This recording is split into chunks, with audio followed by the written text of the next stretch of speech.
नमस्कार।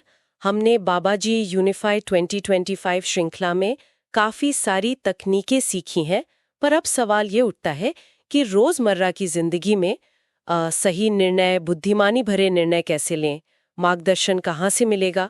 बिल्कुल। तो आज हम इसी पर फोकस करेंगे। अध्याय 15, बुद्धिमानी की गतिविधि के लिए मार्गदर्शन प्राप्त करना। और इसके लिए हम यूनिफाइड सत्य पर एक पाठ्यक्रम किताब और meditate for wellness YouTube channel दोनों की चर्चाओं से मिली जानकारी का इस्तेमाल करेंगे। हमारी इस पड़ताल का मिशन है ये समझना कि अपनी इंट्यूशन, अपनी उच्चतर चेतना से साफ साफ गाइडेंस कैसे पाएं। बिल्कुल सही। और देखिए, हम उस स्थिति तक पहुंच गए हैं जहां स्रोत कहते हैं कि अब अकेलेपन या दर्द या किसी कमी का अनुभव करने की जरूरत ही नहीं है। अच्छा। हाँ, इसी को एकीकृत अवस्था या यूनिफाइड स्टेट कहा गया है। ये एक पूर्णता की भावना है जो हमारी स्वाभाविक स्थिति है। ये सिर्फ नेगेटिविटी को दबाना नहीं है, बल्कि उसे हमारी असली प्रकृति की समझ से ठीक करना है, हील करना है। ये सुनने में तो बहुत अच्छा लगता है, लेकिन वो पुराने जिद्दी नकारात्मक विचार जो आसानी से पीछा नहीं छोड़ते, स्रोत उनके बारे में क्या कहते हैं? हाँ, ये एक बहुत प्रैक्टिकल सवाल है। स्रोत मानते हैं कि ये विचार बने रह सकते हैं, एकदम से गायब नहीं होते। सही। उनको धीरे धीरे धैर्य के साथ निष्प्रभावी करना होता है। जरूरी यह है कि उन्हें अपनी प्रगति में रुकावट न बनने दें। अच्छा। ये तकनीकें सरल हैं, पर काम तभी करती हैं जब नियमित रूप से और ध्यान से अभ्यास किया जाए, बिना किसी जोर जबरदस्ती के। और इसी एकीकृत अवस्था में हमारा उच्च स्व, मतलब हमारी अपनी गहरी बुद्धि, वो पूरी तरह से उपलब्ध हो जाती है। बिल्कुल। स्रोत कहते हैं कि जीवन का उद्देश्य पूरा करने के लिए उससे बात करना, वो संवाद जरूरी है, पर जीवन का उद्देश्य है क्या इस कॉन्टेक्स्ट में? देखिए, स्रोत दो स्तरों पर उद्देश्य की बात करते हैं। पहला और सबसे महत्वपूर्ण है प्राथमिक उद्देश्य। प्राथमिक उद्देश्य? हाँ, वो है एकीकृत अवस्था में लौटना। मतलब ये गहराई से जानना और अनुभव करना कि हम असल में कौन और क्या हैं। ईश्वर के गुणों का एक जीता जागता रूप। हमारा उच्च स्व इसी वापसी की यात्रा में हमें गाइड करता है, क्योंकि वही हमारी असली पहचान है, सारे भ्रमों से परे। अच्छा, तो ये तो हुई हमारी अंदरूनी यात्रा।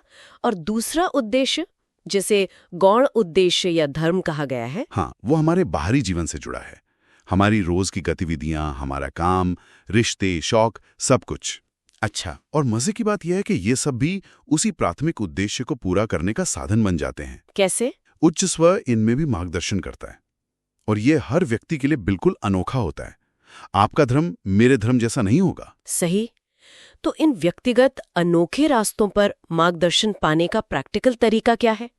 यहीं पर शांत अवधि या क्वाइट पीरियड की बात आती है ना? बिल्कुल। शांत अवधि वो समय है जब हम सचेत रूप से अपने इंट्यूशन या उच्च स्व से जुड़ने के लिए एक मानसिक स्पेस बनाते हैं। स्पेस बनाते हैं? हाँ, इसके दो हिस्से हैं। पहला, एक खाली बर्तन की तरह ग्रहणशील बनना, मतलब अपने पूर्वाग्रहों को साइड में रखकर सुनने को तैयार होना। और दूसरा, फिर किसी भी विषय पर स्पष्ट रूप से मार्गदर्शन मांगना। और मार्गदर्शन मांगने का भी खास तरीका बताया गया है। हमेशा शुरुआत अनुमति लेकर करनी चाहिए। हाँ, ये बहुत महत्वपूर्ण है।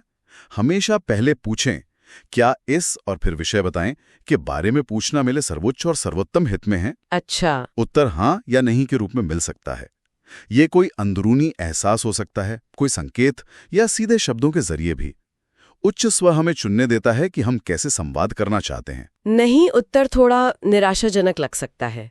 स्रोत इसके क्या कारण बताते हैं? हाँ, लग सकता है, पर नहीं का मतलब कई चीजें हो सकता है, और ये भी उतना ही जानकारी देने वाला है। जैसे? हो सकता है कि ये सवाल पूछने का सही समय ना हो अभी, या आप जवाब पहले से जानते हैं पर मान नहीं रहे, या ये ऐसी चीज है जिसे आपको बिना मदद के खुद ही सुलझाना है। अच्छा। या शायद आप किसी भ्रम या गलत धारणा के आधार पर पूछ रहे हैं। स्रोत एक और जांच का सुझाव भी देते हैं। अगर नहीं समझ ना आए तो पूछें क्या ये सच्चा नहीं है।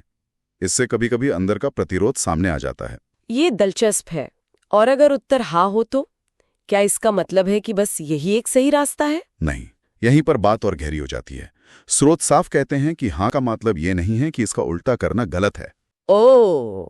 हाँ, जैसे नौकरी बदलना और न बदलना दोनों आपके सर्वोच्च हित में हो सकते हैं। सच में? हाँ का मतलब है कि जो विकल्प आपने पूछा है वो उस समय आपके विकास और उद्देश्य के साथ मेल खाता है, अलाइंड है। पर ये विकल्पों के एक बड़े दायरे के अंदर होता है। यह हमें सीमित नहीं करता बल्कि सशक्त बनाता है। ये समझना बहुत जरूरी है कि हाँ, विकल्पों की पुष्टि करता है, उन्हें सीमित नहीं करता। और सवालों की स्पष्टता का भी जिक्र है ना? बहुत जरूरी। प्रश्न बिल्कुल शाब्दिक रूप से लिए जाते हैं। अच्छा। तो शब्दों का चुनाव बहुत ध्यान से करें, कोई डबल मीनिंग या व्यंग्य न हो। और अगर कभी मार्गदर्शन अजीब लगे तो अपनी आभा पर बाहरी प्रभावों की जांच करने का सुझाव भी दिया गया है। एक और बहुत महत्वपूर्ण बात, स्वतंत्र इच्छा, फ्री विल। क्या मार्गदर्शन हमारी इच्छा को ओवरराइड कर सकता है? कभी नहीं। स्रोत इस पर बहुत जोर देते हैं। स्वतंत्र इच्छा सर्वोपरि है। उच्च स्व मार्गदर्शन करेगा, सलाह देगा, लेकिन आपकी इच्छा को कभी हाईजैक नहीं करेगा। इसीलिए शांत अवधि के दौरान जो सुरक्षा उपाय बताए गए हैं, उनका उपयोग करना भी अच्छा रहता है। और जब हमें मार्गदर्शन मिल जाए, खासकर किसी इच्छा की पुष्टि हो जाए, तब सृजन सूत्र या क्रिएटिंग फॉर्मूला का उपयोग करने की बात है। हाँ, बिल्कुल। शांत अवधि में पुष्टि की गई इच्छाओं को हकीकत में लाने के लिए सृजन सूत्र एक बहुत शक्तिशाली टूल है। सूत्र कहने के बाद अभिव्यक्ति की प्रक्रिया शुरू हो जाती है, लेकिन इसे नियमित रूप से, खासकर रोज दोहराने की सलाह दी जाती है। रोज? हाँ, खासकर उन जिद्दी नकारात्मक पैटर्न जैसे कमी या अस्वस्थता के विचार को धीरे धीरे बदलने में मदद मिलती है। हर बार अभ्यास से प्रगति होती है, चाहे वो महसूस हो या ना हो। और अंत में एकीकरण की बात आती है। उच्च स्व, निम्न स्व, ये सब अब क्या है? ये सब कॉन्सेप्ट्स थे समझने के लिए। जैसे जैसे हम एकीकृत अवस्था में स्थिर होते जाते हैं, ये फर्क मिटने लगता है। अच्छा। सब कुछ बस स्व है। उच्च स्व के साथ बातचीत अब कोई बाहरी संवाद नहीं रहता, बल्कि एक सहज आंतरिक संवाद बन जाता है, अपनी ही गहरी बुद्धि से बात करना। तो संक्षेप में कहें तो हमारे पास बुद्धिमानी से जीने के लिए मार्गदर्शन पाने के सारे साधन हैं। एकीकृत अवस्था में स्थिर होना, उच्च स्व से संवाद करना, खासकर शांत अवधि के जरिए। हाँ। और सृजन सूत्र से इच्छाओं को साकार करना। ये सब हमारे प्राथमिक और गौण दोनों उद्देश्यों को पूरा करने में मदद करता है। बिल्कुल सही कहा। मुख्य बातें हैं साफ साफ पूछना, उत्तरों को ध्यान से समझना, अपनी स्वतंत्र इच्छा का सम्मान करना और तकनीकों का लगातार धैर्य से अभ्यास करना। यहाँ एक विचार मन में आता है, अगर स्वतंत्र इच्छा सबसे ऊपर है और कई रास्ते बुद्धिमानीपूर्ण या सर्वोच्च हित में हो सकते हैं, जैसा कि हाँ उत्तर से पता चलता है, तो कोई व्यक्ति उस विस्तृत दायरे में से सबसे ज्यादा मेल खाने वाले या रेजोनेट करने वाले पथ को कैसे पहचानेगा, बजाय सिर्फ एक मान्य पथ के? इस पर शायद आगे और सोचा जा सकता है।